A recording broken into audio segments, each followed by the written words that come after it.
Hi everyone, welcome back to my mini blog. চলো আজকে তোমাদের সাথে নতুন কিছু শেয়ার করবো বলে চলে এসেছি। তো আজকে একটা ছিল বনুর বার্থডে। এক্স্যাক্টলি বনু হয় বয়সের দিক দিয়ে যদি ধরো তোমরা, তাহলে বনু হবে। আর যদি বলো যে সম্পর্ক দিক দিয়ে বা এর দিক দিয়ে, আমরা এক্স্যাক্টলি ভালো বন্ধু। তো আমার থেকে অনেকই ছোট ওরা, যাই হোক। তো তারপরে আমরা গেছিলাম গিফট কিনতে, সেগুলো নেওয়া হয়নি। তারপরে একটা বনুর বাড়িতে এসে তো গিফটগুলো প্যাকিং করে নিয়েছিলাম। এই যে দেখো আমার হাতে যে গিফটটা দেখতে পাচ্ছ, ওই গিফটটা হচ্ছে তোমার একটা জাস্ট প্র্যাঙ্ক করার জন্য কিনেছিলাম। আর একটা গিফট ছিল, ওই গিফটটা মানে আসল গিফট। এই যে যেটা প্যাকিং করছে, ওরা প্যাকিং করতে করতে প্যাকিংয়ের পেপারটাও ছিঁড়ে দিচ্ছিলো। বিশ্বাস করো আমার এত মাথা গরম হচ্ছিলো যে কি বলবো। তারপরে আমি কোনো রকমভাবে এটা মেকআপ দিই, ঠিক আছে। তো এই যে দেখো আমি প্যাকিং করছি, তোমরা দেখতে পাবে। তো কোনো রকমভাবে তারপরে আমি বললাম যে দেখ ঠিক করে কর, যাতে ও বুঝতে না পারে। তো ভালো করে প্যাকিং ট্যাকিং করে নেওয়ার পর তারপরে বললাম যে এবার যাই, নয়তো দেরি হয়ে যাবে অনেকটা। এমনি দেরি হয়ে গেছিলো, মানে সত্যি অনেকটা দেরি হয়েছিলো। প্রায় তখন মনে হয় আমরা যখন প্যাকিং করি তখন 9টা বাজে। আর তারপরে তো একটা ওর বাড়িতে দেবো, তারপরে ওর রিয়াকশন তোমরা সবাই দেখবে। এই যে তারপর আমরা ফাইনালি উঠে যাচ্ছিলাম ওর বাড়িতে, ঠিক আছে। এই যে সবাই মিলে বেরিয়ে পড়েছে। এক্স্যাক্টলি আমি ছিলাম, এই যে যারা যারা ছিল সবাই তোমাদের দেখিয়ে দিয়েছে যে কারা কারা ছিল। দুটো ভাইও ছিল আমার, আর আমি ছিলাম, আর একটা বোনও ছিল। আর যার বার্থডে তার বাড়িতে এখন এই দেখো আমরা সবাই মিলে যাচ্ছি, ঠিক আছে। তোমরা দেখতে, এই যে যার বার্থডে তার বাড়িতে চলে এসেছি অলরেডি। আলাম যে বস তুই এবার তুই গিফটটা খোল, ঠিক আছে। এই যে সবাই মিলে একটু নাটক করে দিচ্ছিল ওখানে ওর বাড়িতে গিয়ে, আর আমিও একটুখানি দেখিয়ে দিলাম তোমাদেরকে। তো এই যে ও গিফটটা খুলছে, ঠিক আছে। ওর রিয়াকশানটা জাস্ট তোমরা দেখবে, জাস্ট রিয়াকশানটা মানে ওর, ও তো জানতোই না যে এর মধ্যে এটা জাস্ট আমরা প্র্যাঙ্ক করেছিলাম ওর সাথে। ওর রিয়াকশানটা দেখার জন্য দেখো তো, মানে তোমরাও দেখো যে ও কী করছে এটা, ঠিক আছে। এই যে খুলতে পারছিল না, বলছে কাছে দেয় যে না, বার্থডের দিন খেটে খোলো, মানে একটুখানি যদি নাই খাটো ভালো জিনিসটা পাবে কি করে।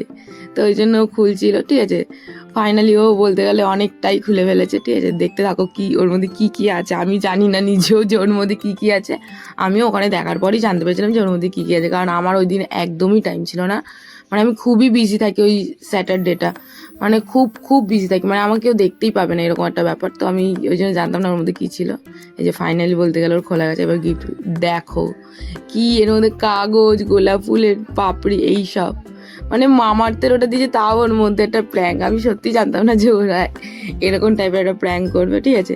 ওর রিয়াকশানটা দেখো। আমি তো ভেবেছিলাম ও কেঁদেই দেবে, বলবে যা এখান থেকে, আমার বাড়ি থেকে যা, তাড়ি পাড়ি হয়তো দেবে, কিন্তু না, দেয়নি, বিশ্বাস করো।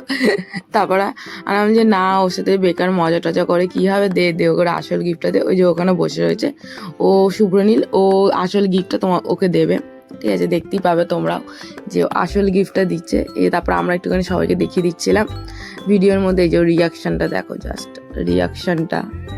আমি তো ভাবছিলাম এক্ষুনি না রেগে মেগে বলবে যে চলে যা আমার বাড়ি থেকে।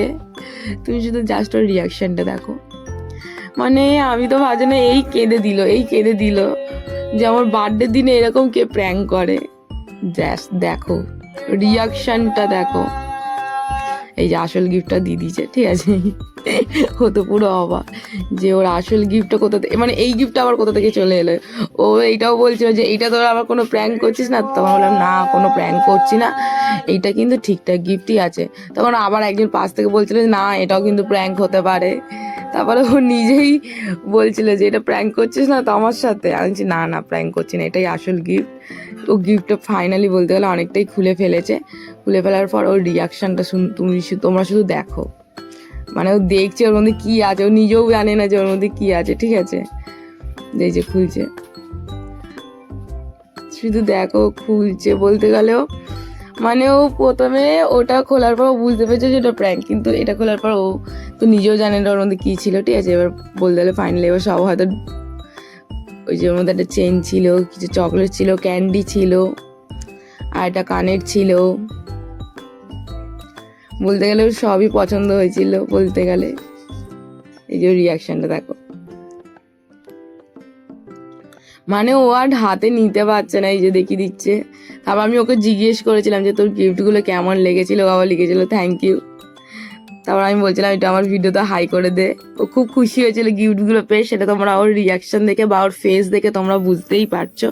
তারপর আমরা সবাই মিলে একটু বেরিয়ে পড়েছিলাম, ওর কিছু কেনাকাটা করার ছিল।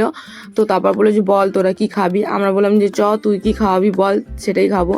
তো সেটাই ও খাইয়েছিল, বলে চ তাহলে মোমোই খাই। তো তারপরে একটুখানি মোমো খেতে সবাই মিলে চলে গেছিলাম, মানে যারা যারা ছিলাম আমরা এক্স্যাক্টলি।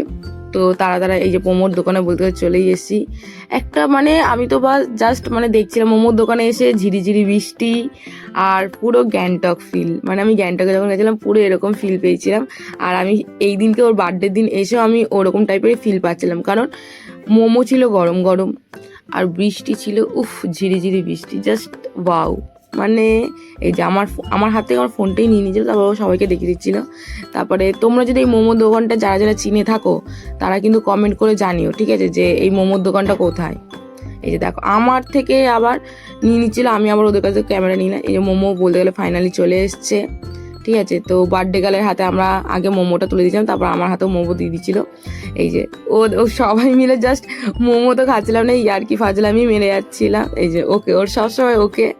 এই যে ওদেরকেও দেখো, ওদেরকে মোমো দেয়নি বলেছে, ওদেরকে দেবে না বলেছে মোমো। আমি বলছিলাম আবার যে ওদেরকে মোমো দেবে না, ওদের জন্য মোমো বাদ, আমাদেরকেই দেবে শুধু মোমো। তা অনেকক্ষণ ধরে ইয়ার্কি ফাজলামি নেওয়ার পর ফাইনালি খাওয়া দাওয়া হয়ে যাওয়ার পর বাড়ির দিকে রওনা দিলাম। তো বাড়ির দিকে রওনা দেওয়ার পর এই যে দেখো আমি সবাইকে দেখিয়ে দিচ্ছিলাম বার্থডে গার্ল চলে এসছে।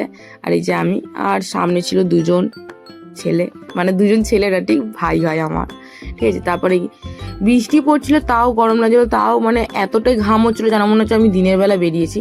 তো যাই হোক, তারপরে কোনো রকম বাড়ির দিকে বলতে গেলে চলেই এসেছিলাম ফাইনালি। এই যে দেখো সবাইকে দেখে দিয়েছেন, সবাই সবার বাড়ির দিকে চলে গেল।